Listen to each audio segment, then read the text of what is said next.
اعوذ باللہ من الشیطان الرجیم بسم اللہ الرحمن الرحیم۔ السلام علیکم فرسٹ ایئر۔ پیج نمبر نکالیں 80، معاشرہ، کمیونٹی اور تعلیم، چیپٹر نمبر 6 ہے یہ۔ اللہ تعالیٰ نے حضرت آدم علیہ السلام اور حضرت حوا کو زمین پر اتار کر ایک خاندان سے انسانوں کے انتہائی مختصر معاشرے کی بنیاد رکھی۔ وقت کے ساتھ ساتھ بڑے خاندان اور قبیلے وجود میں آتے چلے گئے۔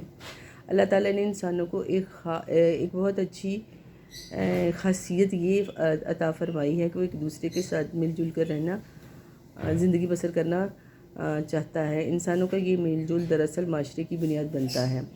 جب کچھ لوگ مل جل کر رہتے ہیں اور ایک خاص قسم کا معاشرہ وجود میں آتا ہے جس کی اپنی روایات اور تہذیب ہوتی ہے۔ ابتدا میں یہ تہذیبی روایات باپ سے بیٹے کو سینہ بہ سینہ یعنی نسل در نسل منتقل ہوتی رہیں۔ اس طرح ایک معاشرہ اگلے معاشرے کو اپنی ثقافت اور علم منتقل کرتا رہا۔ آج کے دور میں تعلیم اور ثقافت کے انتقال کی ذمہ داری تمام معاشروں نے مدرسے کے سپرد کر دی ہے۔ اب ہم یہ دیکھنے کی کوشش کرتے ہیں کہ کمیونٹی معاشرہ دراصل ہے کیا، ان کا آپس میں کیا تعلق ہے۔ معاشرے کی ایک چھوٹی سی ڈیفینیشن ہے کہ کچھ افراد، دو یا دو سے زیادہ افراد مشترکہ مقاصد کے حصول کے لیے اپنے آپ کو متحد کر لیں، یا افراد کا ایسا گروہ جو اپنے آپ کو مشترکہ مقاصد کے حصول کے لیے اپنے آپ کو متحد کر لیں تو وہ معاشرہ کہلاتا ہے۔ یہ مختصر سی معاشرے کی ایک ڈیفینیشن ہے۔ اس کے بعد آ جاتا ہے معاشرہ۔ معاشرہ سے مل کر بنا ہے جس کے معنی ہیں مل جل کر زندگی گزارنے کے ہیں۔ سادہ ترین الفاظ میں ہم یہ کہہ سکتے ہیں کہ کچھ لوگ ایک ساتھ رہتے ہوئے خاص قسم کی طرز بود و باش یعنی رہنے سہنے کے طریقے اختیار کر لیتے ہیں تو ایک معاشرہ وجود میں آ جاتا ہے۔ اس طرح معاشرے کی تعریف یہ ہو سکتی ہے کہ معاشرہ انسانوں کا ایسا گروہ ہے کہ جس کے افراد ایک خاص طرز معاشرت عملاً اپنا لیتے ہیں۔ وہ مشترکہ مقاصد اور اقدار کے ذریعے خود کو متحد کر لیتے ہیں۔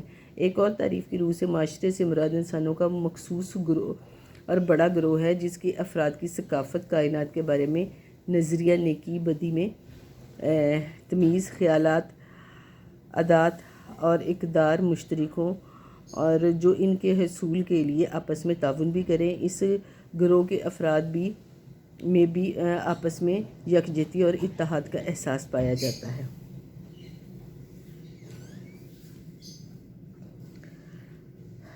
ایک اور تعریف کی روح سے معاشرے سے مراد افراد کا ایسا مخصوص اور بڑا گروہ ہے جس کے افراد کی ثقافت، کائنات کے بارے میں نظریہ، نیکی اور بدی میں تمیز، خیالات، عادات اور اقدار مشترک ہوں اور جو ان کے حصول کے لیے آپس میں تعاون بھی کریں۔ اس گروہ کے افراد میں آپس میں یکجہتی اور اتحاد کا احساس پایا جاتا ہو۔ ہر معاشرے میں زندگی کے بارے میں اپنی روایات، اصولوں اور قوانین کا پابند ہوتا ہے۔ عموماً معاشرے کے قیام کی بنیاد کائنات اور انسان کی پیدائش کے بارے میں اس کا وہ نظریہ ہے جس سے اعتقادات اور نظریہ حیہ جنم لیتا ہے۔ معاشرتی وحدت کے لیے انسان کا رہن سہن، جغرافیائی حدیں بھی خاص اہمیت رکھتی ہیں۔ یعنی معاشرہ افراد کا ایسا بڑا گروہ ہے جن کی زندگی کے بارے میں نظریات، مفادات، رہائشی علاقے، تہذیب و تمدن اور زندگی گزارنے کے طریقے ایک جیسے ہوں۔ ان میں اتحاد کا احساس پایا جاتا ہو جن کی بنیاد پر وہ ایک دوسرے سے الگ تصور ہوں۔ ایک مغربی مفکر نے معاشرے کی بہت سادہ تعریف کی ہے جس کے مطابق معاشرہ دو یا دو سے زیادہ ایسے افراد کا مستقل گروہ ہے جو مشترکہ بھلائی کے لیے اپنی قوتوں کو اکٹھا کر کے مشترکہ جدوجہد کریں۔ اس تعریف کی روح سے اللہ تعالیٰ نے حضرت آدم اور حضرت اماں حوا کو پیدا کر کے زمین پر بھیجا تو دنیا کا سب سے قدیم اور چھوٹا معاشرہ وجود میں آ گیا جو اسلامی نظریہ حیات کی بنیاد پر قائم ہوا۔ جوں زمین پر انسانوں کی تعداد بڑھتی چلی گئی، معاشرہ بنتا چلا گیا، یہاں تک کہ آج کے معاشرے بہت منظم معاشرے اور قومیں بڑے باز پر آباد ہیں۔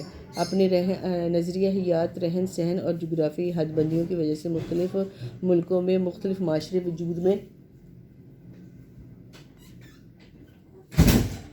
آ چکے ہیں۔ دنیا کے بڑے بڑے ممالک کو نمائندہ معاشروں کی مثال کے طور پر پیش کیا جاتا ہے۔ روس اور چین سوشلسٹ معاشرے ہیں۔ یورپ اور امریکہ کے زیادہ تر ملک سرمایہ دار جمہوری معاشرے کہلاتے ہیں۔ ذات پات پر یقین رکھتے ہیں۔ بے شمار اور مظاہر قدرت کی پوجا کرتے ہیں. پوجا کرنے والے ہندوستان ہندو معاشرے کی نمائندہ مثال ہے. اسی طرح اسلامی نظریہ حیات پر یقین رکھنے والے مسلمان ملکوں کا مسلم معاشرہ ہے جسے ہمارا ملک پاکستان ہے. یہ معاشرہ نظریہ حیات، رہن سہن، اعتقادات، جغرافیائی حد بندیوں اور ثقافت میں سے ایک دوسرے سے بالکل مختلف ہے. ان کے اختلافات کی وجوہ کو جاننا بہت زیادہ ضروری ہے.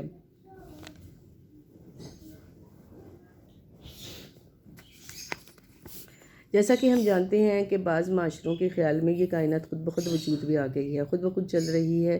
جس طرح وجود میں آئی ہے اسی طرح خود بخود کسی دن ختم ہو جائے گی. ان معاشروں کا انسان کی پیدائش کے بارے میں بھی یہ خیال ہے کہ وہ خود بخود وجود میں آ گیا ہے اور کسی دن خود بخود ختم ہو جائے گا، یعنی موت کے بعد کی زندگی پر ان کا ایمان نہیں ہے.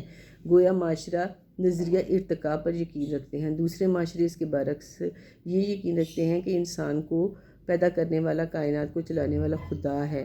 بعض معاشرے خدا پر یقین رکھتے ہیں اور بعض زیادہ خداؤں اور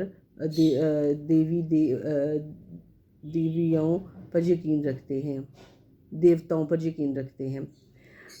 مسلمان ایک خدا پر یقین رکھتے ہیں جو تمام کائنات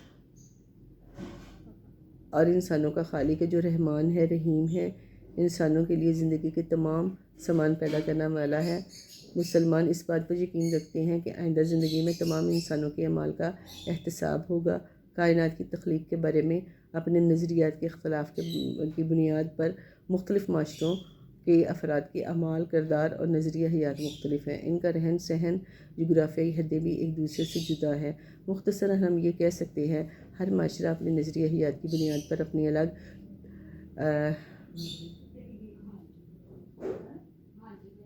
تہذیب و ثقافت رکھتا ہے جو اس کے دوسرے معاشروں سے الگ کرتا ہے. آج ذرائع مواصلات، رسل و رسائل کی ترقی کی وجہ سے دنیا جس قدر تیزی سے سمٹ رہی ہے، دنیا مختلف معاشروں اور ان کی تہذیبوں کا فرق بھی اسی قدر زیادہ تیزی سے نمایاں ہوتا جا رہا ہے.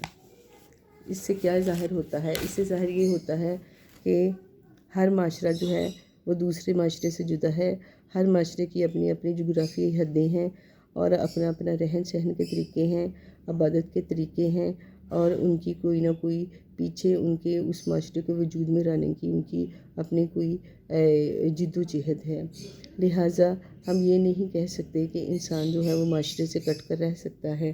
معاشرے کے بغیر انسان کا وجود جو ہے وہ بے معنی ہے. اس کو اس دنیا میں زندہ رہنے کے لیے ایک معاشرے کی، دوسرے لوگوں کی ضرورت پڑتی رہتی ہے. لہٰذا وہ معاشرے جہاں پر کوئی دنیا میں بے شمار معاشرے ہیں.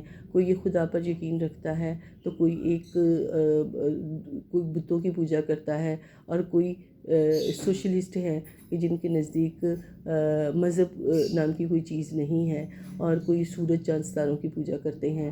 لیکن یہ تمام معاشرے جو ہیں وہ کسی نہ کسی طریقے سے ہر انسان دوسرے انسان سے جڑا ہوا ہے اور لہٰذا انسان کو اس دنیا میں رہتے ہوئے دوسرے انسانوں کی ضرورت پڑتی ہے. تو لہٰذا اسی طرح معاشرے وجود میں آتے ہیں. تو آج کے لیے اتنا کافی ہے بچوں. اس میں سے جو چیز سمجھنا ہے بہت ایزی ہے، پڑھ لیں آپ. 1-2 ریڈنگ لینے سے آپ کو یاد ہو جائے گا. پھر بھی کوئی چیز نہ سمجھ آئے تو آپ لوگوں نے پوچھ لینی ہے. اللہ حافظ.